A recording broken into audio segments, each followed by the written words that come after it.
Hola chicos, Filosofía 26. Seguimos recorriendo la historia sobre aquellos atrevidos que quisieron decir lo que era el espacio.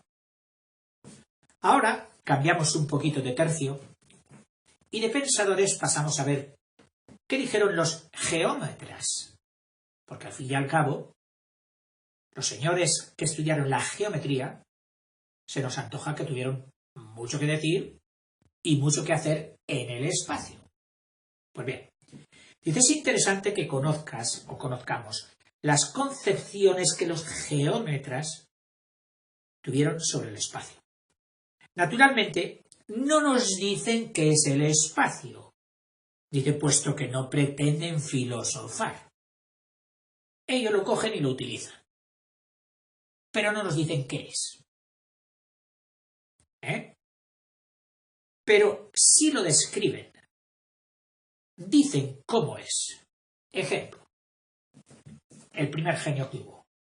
Euclides. El primer, y muchos dirían que todavía el más importante, Euclides. La concepción de Euclides sobre el espacio coincide con la concepción vulgar. Entonces, el vulgo nos sentimos halagados de que un genio como Euclides tuviera nuestra concepción del espacio. Perfecto, maravilloso, ya nos cae bien. Es un espacio plano de 3 dimensiones. De 3 dimensiones. Para él tiene 3 dimensiones. Por supuesto, las hemos oído cientos de veces. Longitud, anchura y profundidad. Largo, ancho y alto, etcétera, como quieras. Se expresa con este trío o con otros tríos similares.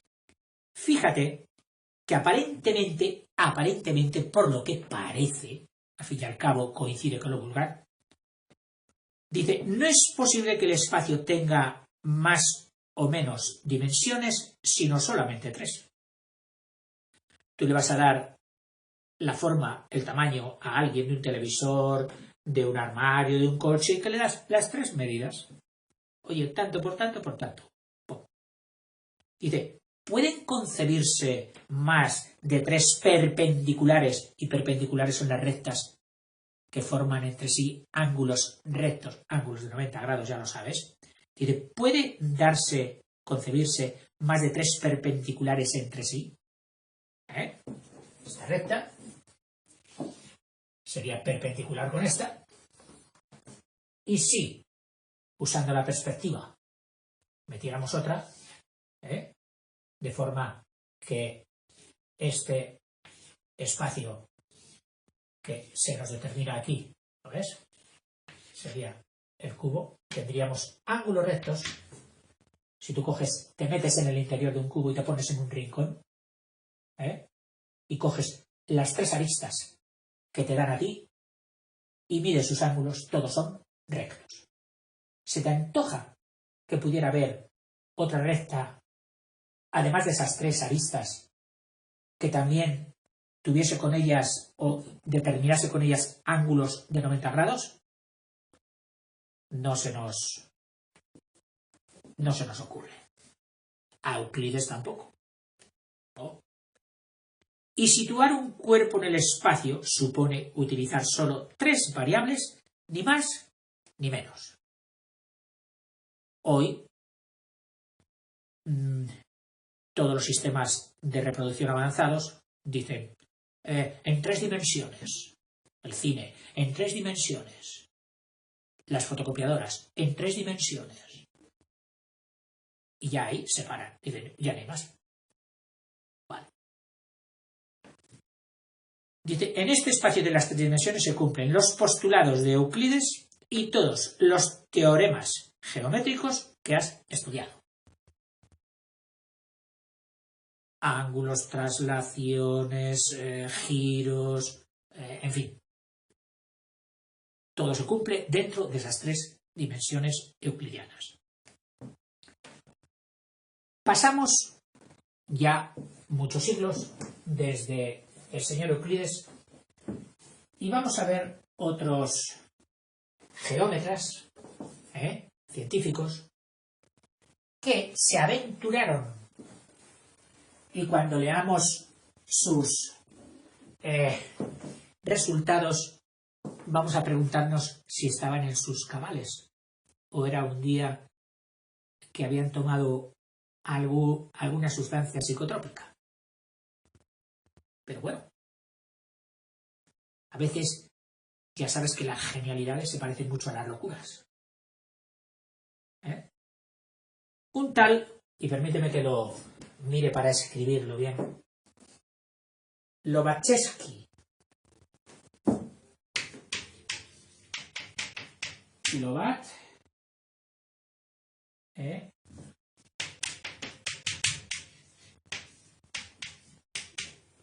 Chesky. Sí, lo he escrito bien. Primera mitad del siglo XIX. Primera mitad del siglo XIX. Ruso. Matemático. Matemático ruso. En 1829, cuando tenía pues unos 30 años, 30 y algo, intentó hacer una demostración al absurdo. Nos remitimos a aquella demostración indirecta, que era la demostración al absurdo, diciendo, es esto, porque lo contrario sería el absurdo, lo imposible. Pues intentó hacer una demostración de este tipo del postulado quinto de Euclides, aquel que dice que por un punto exterior a una recta solo podía pasar una paralela y solo una. Pues intentó hacer una demostración al absurdo de ese postulado, suponiendo que por un punto exterior a una recta pasasen infinitas rectas, no 2, como vimos en el ejemplo de la demostración, sino infinitas rectas, paralelas a ella. Es decir, que por este punto exterior a esta recta pudieran pasar ya no solo una, como argumentaba Euclides, ni 2, como dijimos en el ejemplo para ver lo que era la demostración por reducción al absurdo. No. Él va a hacer demostración al absurdo, pero no imaginando que pasan 2, sino infinitas. Que pasasen infinitas, paralelas por este punto. ¿Y a qué conclusiones llega? Dice, lo intentó, pero no llegó a ningún absurdo. Es decir, a ninguna contradicción. Lo cual quiere decir que llegó a una posibilidad a tener en cuenta. Si no llegó al absurdo ni a ninguna contradicción, es que había llegado a algo, a un descubrimiento. Mediante ese descubrimiento, eso sería posible, que por un punto exterior pasasen infinitas rectas paralelas a una dada. ¿Y cuál sería eso? Pues dice que entonces construyó un nuevo sistema geométrico donde eso fuera posible. Un nuevo sistema geométrico, distinto del euclidiano, con un espacio curvo de un número infinito de dimensiones. Es decir, ya no 3 dimensiones. Un espacio curvo de número infinito de dimensiones. Vamos a poner eso ahí. Lobachevsky llega a la conclusión o a la construcción de un sistema con un espacio curvo y infinitas dimensiones. Bueno, no es que el signo del infinito sirva para decir infinitas, pero bueno, tú ya me entiendes. Con infinitas dimensiones. Lobachevsky. Este espacio, dice él, no puede ser imaginado, y en él los postulados y teoremas geométricos son completamente distintos de los euclidianos, de los de Euclides. Pero dice que no puede ser imaginado, que mal lo tenemos, porque con Euclides la imaginación funciona. Con Lobachevsky no, por lo menos a mí. Infinitas dimensiones y un espacio curvo.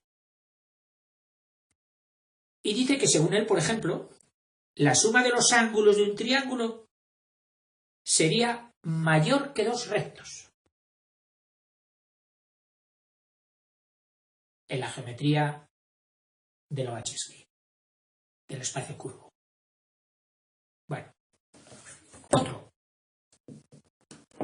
otro y no pongamos muchos adjetivos a estos señores, no los llamemos locos ni nada, porque la historia ha demostrado que a muchas personas que les ha calificado su momento de locos, de desvariados, luego, con el paso del tiempo, se les ha tenido que dar la razón. Así que respetemos al señor Lobachevsky. Vamos a ver otro de su misma cuerda, en cuanto a conceptos raros del espacio, que es Riemann.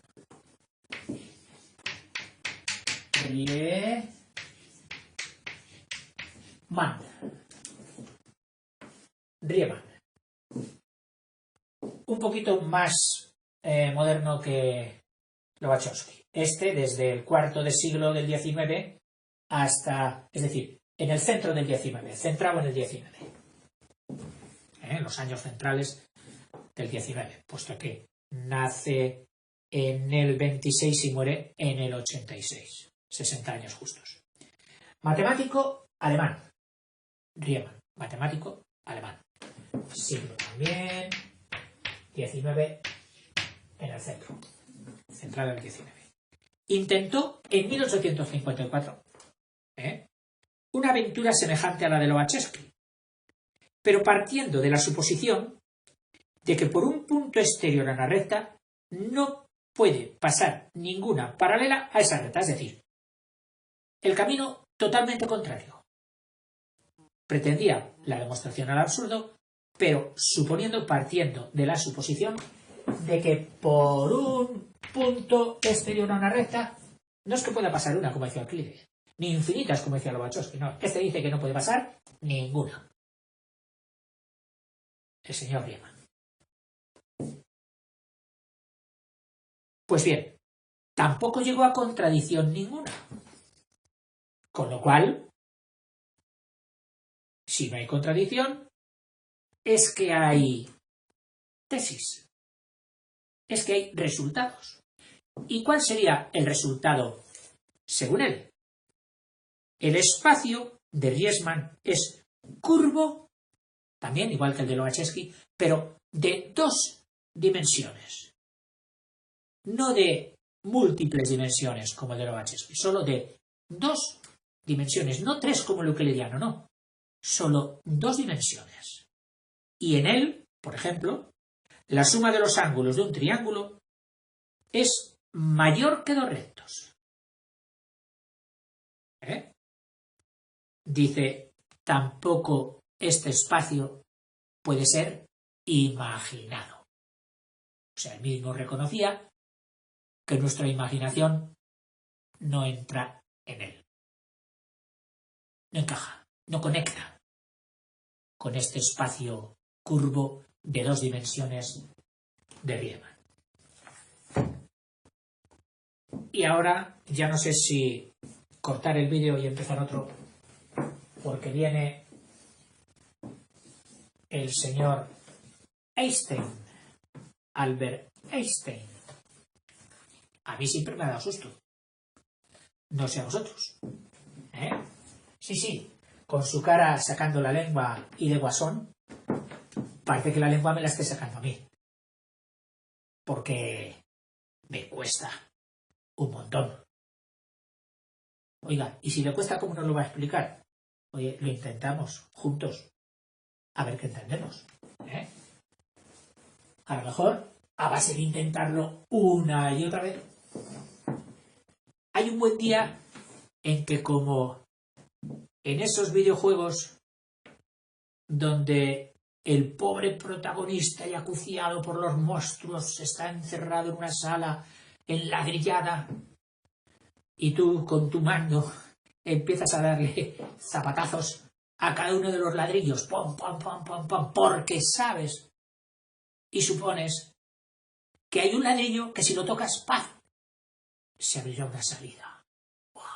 Y se escapará de los monstruos. Bueno, pues yo sigo pegando zapatazos a todas las paredes con el señor Einstein y todavía no he dado en el ladrillo que se me abra la luz y diga, ¡ah!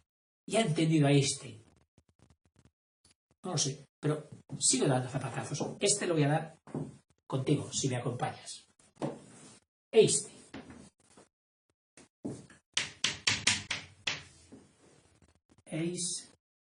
Vamos a escribirlo bien primero. Profe, ¿cómo es capaz que usted no retenga la ortografía de Einstein, habiéndolo visto millones de veces? Pues chico, tienes razón, toda la razón del mundo. Debe ser algo genético, la falta de memoria visual de la ortografía en mí. Nunca la he tenido. Soy un producto del monolingüismo, del que se crió con un lenguaje y solamente con uno. Luego todos los demás no me han penetrado y me defiendo muy mal en ellos. Bien, físico y matemático alemán, nacionalizado, como ya sabes, después en Estados Unidos, muerto en el 55. Muerto en el 1955. Es famoso por su teoría de la relatividad. La relatividad. El espacio, ¿y de qué adopta ese nombre de relativo, relatividad? Porque relativo significa relacionado. O sea, el sinónimo de relativo es relacionado, se relaciona. ¿Y qué es lo que se relaciona en esa teoría de Einstein? Pues él relaciona el espacio con la velocidad. Relatividad relaciona el espacio con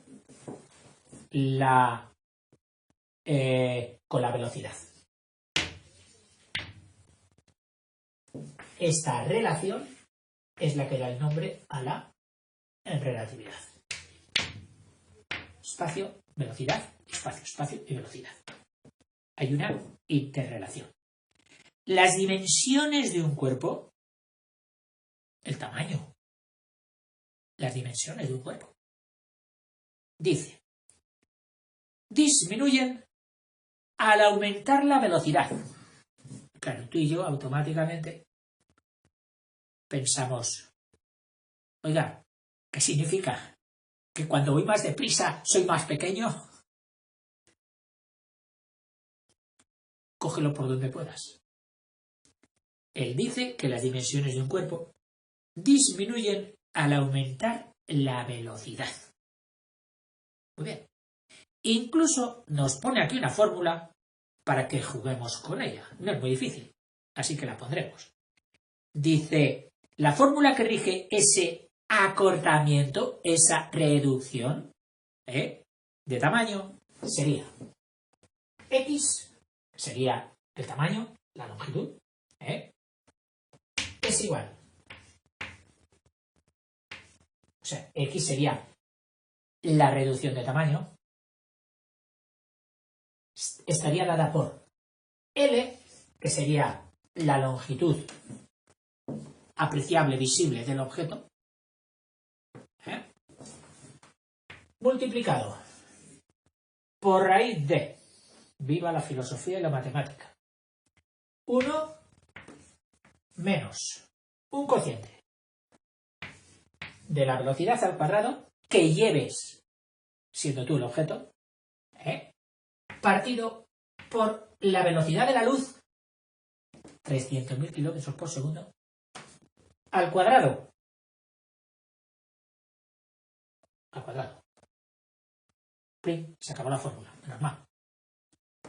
Dice, en la que v es la velocidad del móvil, del cohete. C, la velocidad de la luz. Dice, entonces, si la velocidad del objeto llegase a ser, en el momento que se igualase, que aumentase de tal manera, que llegase a ser la mismísima velocidad de la luz, serían iguales y este cociente sería 1. Con lo que 1 menos 1 sería 0. Raíz de 0 sería 0, que multiplicado por L también sería 0. En cuyo caso, esa reducción habría llegado a 0.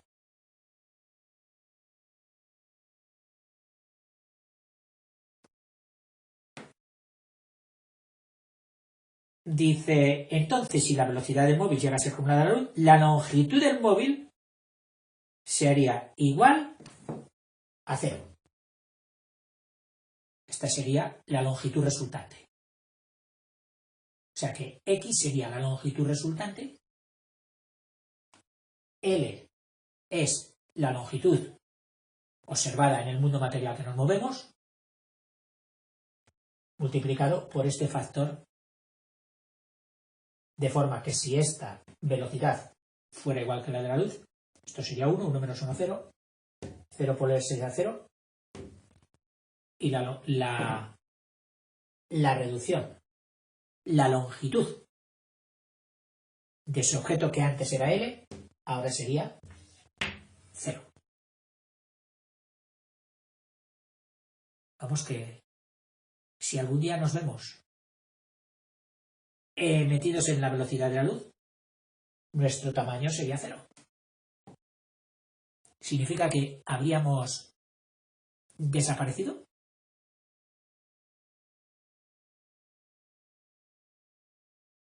¿Tendrá que ver algo esto con el tamaño del mundo en la famosa explosión, en el Big Bang, donde dice que todo estaba concentrado en un solo punto? Sigo dando zapatazos buscando la puerta para entender a este. Yo no sé hasta qué punto este vídeo te va a servir de algo positivo o de algo negativo. Pero bueno, te doy lo que tengo. Dice, el espacio entonces, para él, tiene 4 dimensiones, siendo la cuarta dimensión el tiempo. Claro, al meter la velocidad, que es el cociente del espacio partido por el tiempo, y meter la velocidad como algo consustancial a su teoría, la ha tenido que meter el tiempo, que era el que no estaba, lo ha tenido que meter como nueva dimensión. O sea que sería 4 dimensiones, largo, ancho, alto y tiempo.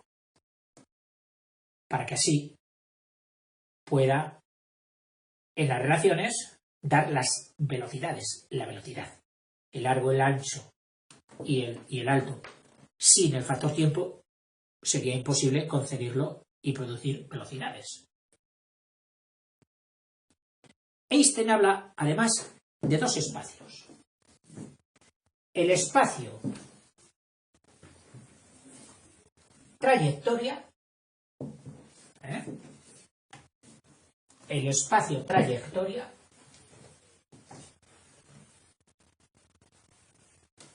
los dos espacios de Einstein.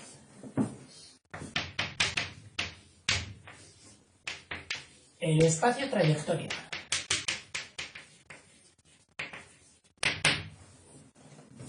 Dice, en el espacio físico o real, la trayectoria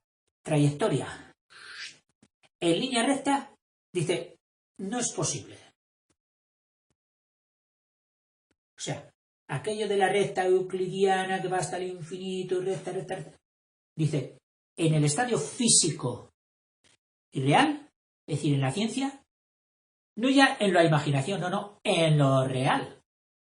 Dice, no es posible. Señores científicos que mandan cohetes ustedes al espacio y todo esto, dice, no piensen en una recta. Dice, no es posible. No existe. No hay trayectorias que, aunque ustedes las imaginen rectas, no lo son. No existen, no son posibles.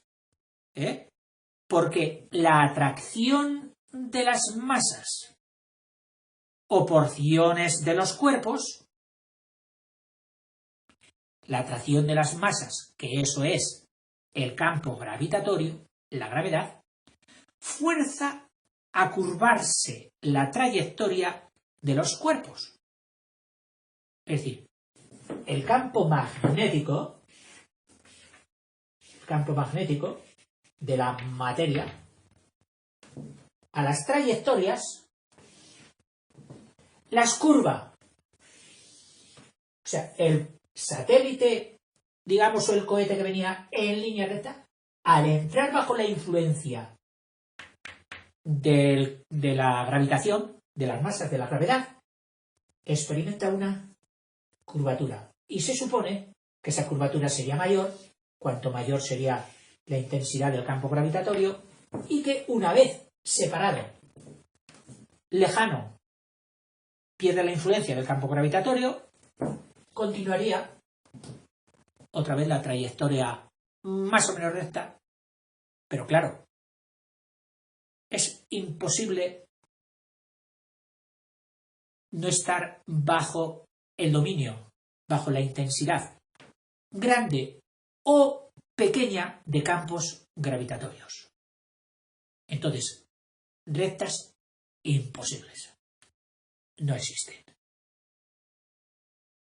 Dice, y esta curvatura irregular acaba de cerrarse en sí misma en forma casi esférica. Esférica, no circular, esférica.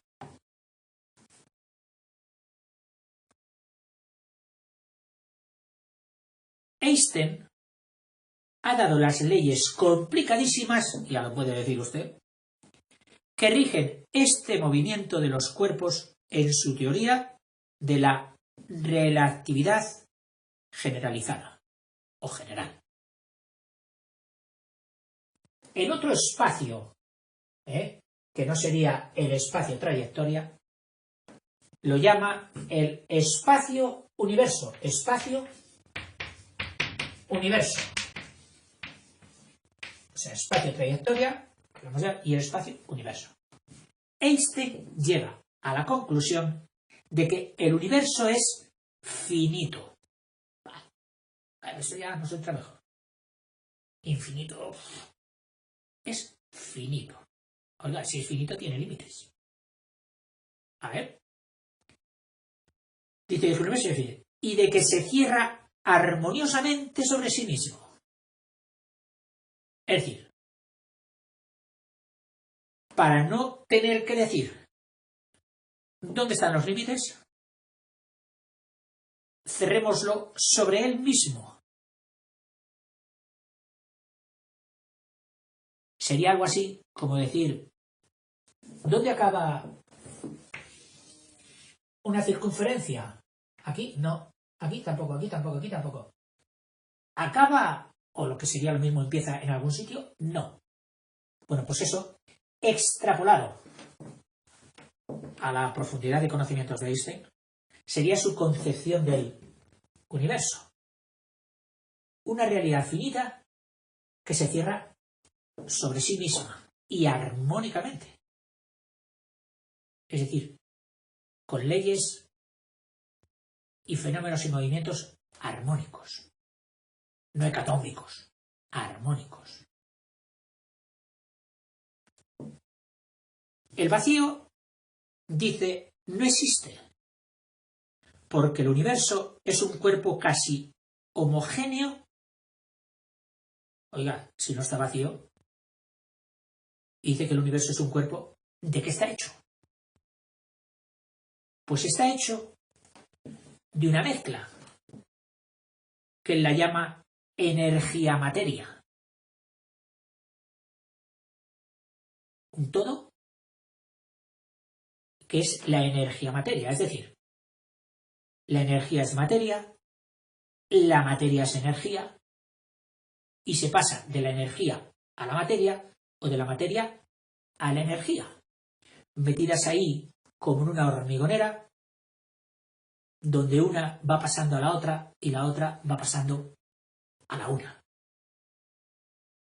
Esto lo demostró él, que ahí estuvo el mérito de las teorías de Einstein, el demostrarlo en la práctica, que fue la energía atómica, que aunque fuera tristemente usada para la guerra, luego ha sido y sigue siendo usada para la paz, y no deja de ser una de las principales y mayores esperanzas de la humanidad, la energía atómica. Vivir implica consumir, tener energía, y hemos descubierto lo más maravilloso, que es que en esta tiza hay infinita energía. El día que lográsemos partir sus átomos, desprendería una energía inmensa. Voy a decir infinita. Inmensa. Que esa también es otra de las famosas fórmulas de Einstein. Eso es maravilloso. La búsqueda esa de energía que el hombre está continuamente realizando, que si el petróleo, que si esto, que si la energía solar, energía limpia, energía no sé qué. Aquí hay inconmensurable energía. El avance tecnológico estará en lograrlo sin riesgo. Primero lo hicimos a la bestia. Una bomba atómica. Así ha desaparecido materia. Se ha convertido en energía. Muy bien. Pues oiga, pero es que usted, para demostrarlo, ha tenido que hacer ahí 4 más y nos tira usted el mundo abajo. Nos tira usted el planeta abajo. No. Ahora se tratará de lograr. Y los científicos lo están consiguiendo poco a poco. Y en el camino han quedado secuelas y muertos. Pero confiemos en que la ciencia siga hasta, qué sé yo, hasta en un tiempo lejano o no muy lejano, al paso de se va, te vendan una moto, te vendan un coche y te digan, mire, oiga, el combustible, no se preocupe usted. ¿Es que es eléctrico? No. ¿Es que es solar? No. Lleva usted una pila de combustible y tiene combustible de por vida. Usted antes se gastarán todas las piezas y se consumirá su vida tal, y el coche quedará totalmente obsoleto antes de que se acabe la energía que lleva esa pila, porque es una energía atómica y hemos conseguido que no tenga radiaciones perniciosas ni nada, totalmente inocua. ¡Wow! ¡Qué maravilla! Fíjate que al fin y al cabo todos somos hijos de la energía atómica. Las reacciones que hay en el Sol, nuestro alimentador, nuestro cargador diario de la pila universal, terráquea y humana, donde cargamos continuamente, es las reacciones nucleares que se dan en la corteza del Sol. Bueno, que estábamos con Einstein. Pero es que hemos salido un poquito hacia cosas reales, consecuencias de la relatividad de Einstein.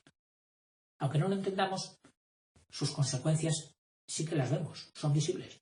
Por eso no nos atrevemos nadie a negarlo. Dios nos libre. Ahora, ¿qué será lo definitivo? Viendo la historia de la ciencia es como para dudarlo. En la ciencia nada es definitivo. Siempre hay un progreso más. Siempre hay un avance más. Llegar al tope no se llega. Dice, una energía materia que tiene núcleos de mayor condensación en los astros. En la materia, nosotros somos parte de esos astros. Nosotros somos materia. Nosotros somos parte de astros. Que son a su vez ellos, los astros, centros de campos gravitatorios más o menos extensos. Fíjate que en este último contexto descubrieron hace poco que sí, que existe también las fuerzas de la antigravedad. En otros campos, en otro tipo de ondas, en el magnetismo, positivo, negativo, atractivo, repelencia, en el eléctrico, positivo, negativo, etc. Pero en la gravedad solo se había metido, o teníamos la idea de lo positivo. Bueno, pues también se ha descubierto ya la antigravedad. Con lo que prepárate a tener patines ingrávidos de esos que aparecen en los dibujos animados. Y en vez de entrar en la escuela por la puerta, puedes entrar por la ventana. Colgarás el patín de ingravidez en el perchero y ala, a escuchar al profe. En fin. Dice, ¿qué pensar de todo esto? Ya te leo esto y acabo este vídeo. Dice, todos estos intentos de los filósofos nos confirman que estamos ante un problema intrincado, dificilísimo. Es difícil imaginar el espacio. Más difícil aún dar su noción matemática y dificilísimo llegar a su concepto filosófico exacto. Es difícil en sí, difícil su traducción matemática y difícil llegar al concepto filosófico. Pero el espacio, dice, existe. No podemos dudarlo. Está ahí. Nuestros sentidos no nos engañan. Nos encontramos ante él. Vemos los cuerpos moverse, los paisajes de la Tierra, los astros, etc. El espacio, argumenta, es una realidad. Llegar a definir esa realidad es lo que nuestra limitada inteligencia humana puede a duras penas. Vamos a intentarlo, sin embargo, dice. Uy, madre, que nos pille confesados. Para ello, partamos de los datos que nos han suministrado nuestro recorrido histórico. Esos 4 serían estos 4. El espacio no puede ser la nada. 1. 2. Tampoco se identifica con los cuerpos. Una cosa es el cuerpo, o los cuerpos, y otra cosa son el espacio. 3. No es dependiente de ellos. El espacio es una verdad absoluta, una realidad absoluta. No depende de los cuerpos. Y 4. No es algo meramente subjetivo, como quería hacernos o convencernos el señor Kant. Y con estas 4 dice, ¿qué es entonces el espacio? Y ahora hace un descansillo antes de empezar con lo que él estima que más se acerca a la realidad o a la concepción filosófica de espacio. Pero eso será ya en el siguiente vídeo, si te parece bien. Hasta luego.